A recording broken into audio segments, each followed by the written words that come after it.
لبیک اللہم لبیک حج کا رکن اعظم وقوف عرفہ آج ادا کیا جائے گا۔ عازمین میدان عرفات میں جمع مسجد نمرہ سے دیا جانے والا خطبہ حج سنیں گے۔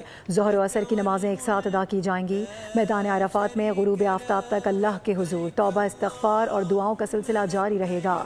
غروب آفتاب کے فوراً بعد حجاج عرفات سے مزدلفہ کے لیے روانہ ہوں گے اور رات کھلے آسمان تلے مزدلفہ میں گزاریں گے۔ مغرب اور عشاء کی نمازیں ملا کر ایک ساتھ ادا کی جائیں گی اور شیطانوں کو مارنے کے لیے کنکریاں چنی جائیں گی۔ 10 ذو الحجہ کے صبح حجاج مزدلفہ سے دوبارہ منا پہنچیں گے، جہاں بڑے شیطان کو کنکریاں ماری جائیں گی، جس کے بعد قربانی کر کے بال منڈوا دیے جائیں گے اور احرام کھول دیے جائیں گے۔ حجاج کرام مکہ مکرمہ جا کر طواف زیارت کریں گے اور واپس منا لوٹ آئیں گے۔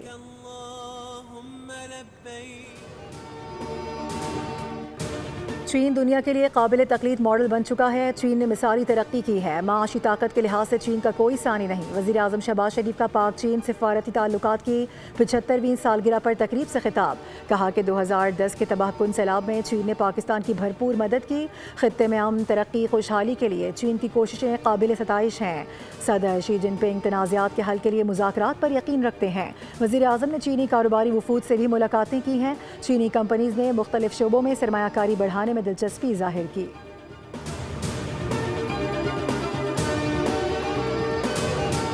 پاکستان کے ثالثی کردار کی عالمی سطح پر پذیرائی۔ امریکہ اور ایران کشیدگی کے دوران پاکستان دونوں فریقین میں قابل اعتماد ثالث کے طور پر ابھرا۔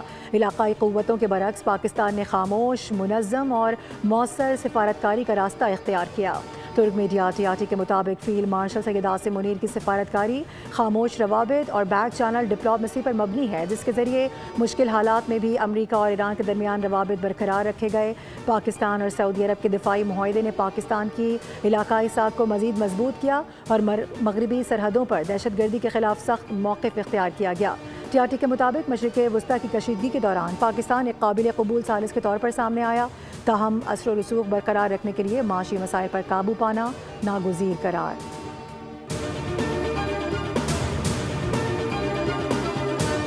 امن کی کوششوں کو جھٹکا، امریکی فوج کا جنوبی ایران پر فضائی حملہ۔ ترجمان سینٹ کام نے تصدیق کر دی، کہا کہ امریکی فورسز نے جنوبی ایران میں دفاع کے تحت حملے کیے ہیں۔ حملوں میں میزائل لانچ سائٹس، ایرانی کشتیاں نشانہ بنائی گئی ہیں۔ کشتیاں بارودی سرنگیں بچھانے کی کوشش کر رہی تھیں۔ جنگ بندی کے دوران تحمل کا مظاہرہ کرتے ہوئے اپنی فورسز کا دفاع کریں گے۔ ایرانی میڈیا کا کہنا ہے کہ بندر عباس میں صورتحال کنٹرول میں ہے اور تشویش کی کوئی بات نہیں۔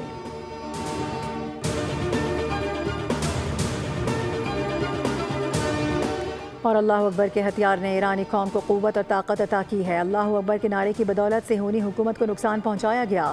ایرانی سپریم لیڈر سید مجتبیٰ خامنہئی کا حج کے موقع پر پیغام، کہا کہ ایران نے رمضان میں دوسری مسلط کردہ جنگ میں صہیونیوں کو بے بس کیا، جارے امریکہ کے منہ پر تھپڑ دے مارا، ایران کو ہتھیار ڈالنے پر مجبور کرنے کے ہدف میں ناکام رہا۔ خطے کی غیور قوتیں اور قومیں سرزمین اور اب امریکی فوجی اڈوں کے لیے ڈھال نہیں بنیں گی۔ فوجی اڈوں کے خاتمے کے باعث امریکہ خطے میں سابقہ حیثیت سے دور ہوتا جا رہا ہے۔ ایران پر تازہ حملوں کے بعد امریکی وزیر خارجہ مارکو روبیو نے رد عمل دیتے ہوئے کہا کہ اب نہ ہرمز کھلی رہنی چاہیے، وہ کسی نہ کسی طریقے سے کھلی رہے گی۔ انہوں نے واضح کیا ایران کے ساتھ معاہدے کی شقوں پر مذاکرات میں چند دن لگ سکتے ہیں۔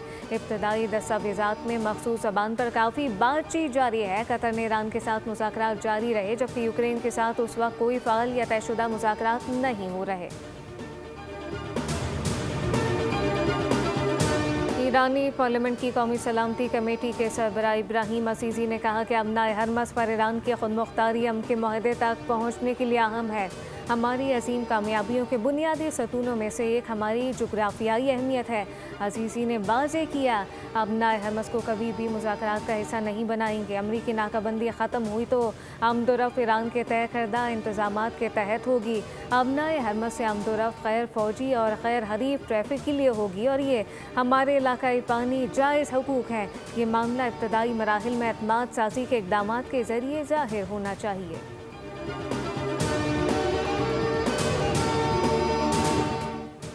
اور عالمی منڈی میں خام تیل کی قیمتوں میں اتار چڑھاؤ جاری۔ برطانوی کروڈ آئل کی قیمت $98.39 فی بیرل پر آ گئی۔ امریکی خام تیل کی قیمت $92.05 فی بیرل ہو گئی۔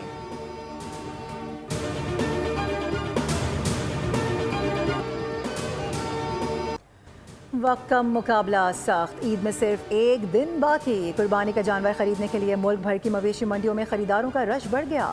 خوبصورت، دلکش اور وزنی جانور خریدنا ہر خریدار کی خواہش، مگر بہترین قیمت کے لیے بیوپاری بھی خوب جتن کر رہے ہیں۔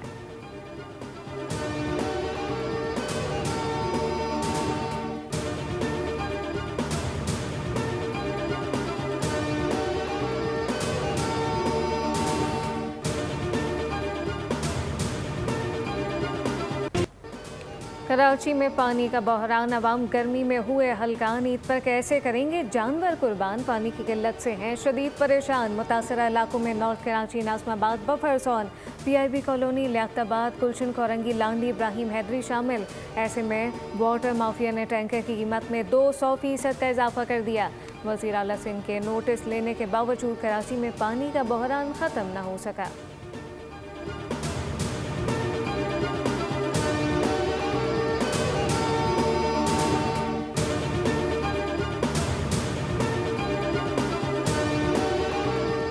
پاکستان میں بوہرا برادری آج عید الاضحیٰ مذہبی جوش و جذبے کے ساتھ منا رہی ہے۔ بوہری برادری کی نماز عید کا مرکزی اجتماع کراچی کی طاہری مسجد صدر میں منعقد کیا گیا، جہاں پر بڑی تعداد میں افراد نے شرکت کی۔ اجتماع میں ملک کی امن و سلامتی، خوشحالی اور ترقی کے لیے خصوصی دعائیں مانگی گئیں۔ نماز عید کے بعد سنت ابراہیمی کی ادائیگی کے لیے قربانی کی گئی، جو عید کے تینوں ایام تک جاری رہے گی۔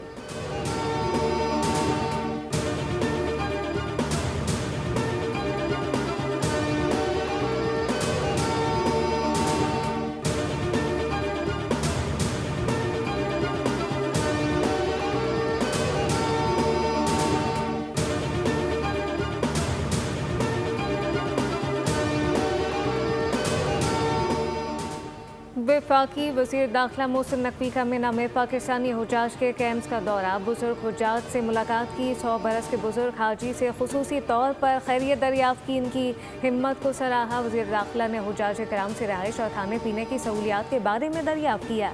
محسن نقوی نے کہا کہ ہر حاجی ہمارے لیے بہت خاص ہے اور مسائل کے حل کے لیے عملہ موجود ہے۔ انہوں نے سعودی حکومت، ولی عہد اور وزارت حج کا شکریہ ادا کیا۔ پاکستان میں امیگریشن کی سہولت فراہم کی گئی۔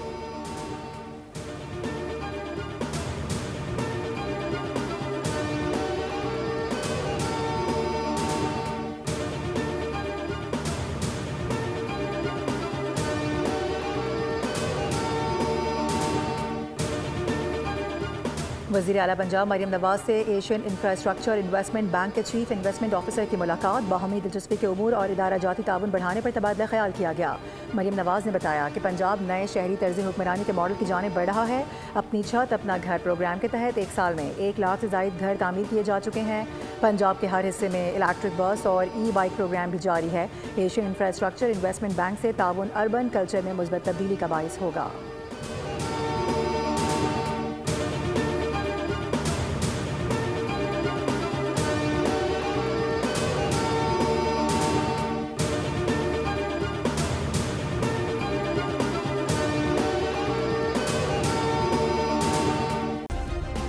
سبسکرائب کریں اور بیل دبائیں تاکہ کوئی خبر رہ نہ جائے۔